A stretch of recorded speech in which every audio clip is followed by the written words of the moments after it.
trimestras, tai man jau sutapo, kad aš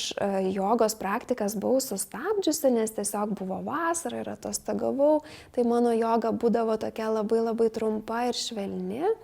Bet antrajame trimestre, jau kai aš grįžau į salę, į užsiėmimus, aš atrodo turėjau tiek daug energijos ir norėjau tiek daug visko ir jaučiausi taip puikiai ir galvojau, kad tęsiu aš iki pat galo ir visoms sakiau, darysiu iki pat paskutinės dienos ir žodžiu nemažinsiu aš tų treniruočių. Bet kai jau aš įženginėjau ten 28, dabar šiuo metu esu 29 savaitėj, aš jau jaučiu, kad man visgi norisi lėtinti ir tikrai norisi to tempo mažiau, net jeigu aš jaučiu, kad kūnas vis dar stiprus ir jisai gali, bet aš jau suvokiu, kad iš tikrųjų ir o kam? Ne, kam save taip spausti, yra ir kitų dalykų, kitur, kur aš galiu energiją padėti, tai labiau jau lieka noras palaikyti tą fizinį aktyvumą, palaikyti tą bendrystę su moterimis, palaikyti tą aplinką,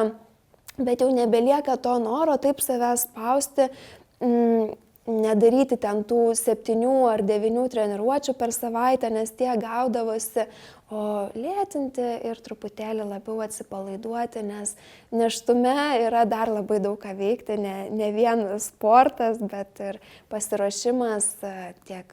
daiktų susirinkimas, namų susitvarkymas ir jau ateina 3 trimestre moteriai tas pojūtis, noras iš tikrųjų tą lizdelį sukti, tai vat ir skirti to laiko tam lizdelio sukimui, galbūt kažkam tokiam kūrybiškui, būna mamos labai pradeda norėti kažką pirštais daryti, ten nerti, megzti, kitos pradeda, kur niekada anksčiau to nedarė, tai truputėlį ir į tai pasinerti, nes gimus kūdikėliui viskas pasikeis, to laiko bus mažiau ir dabar tą laiką, tos porą mėnesių, 3 mėnesius, jeigu 3 trimestre mama jau tiesiog skirti daugiau savo. Tai gali būti per sportą, bet nebūtinai, ne vien.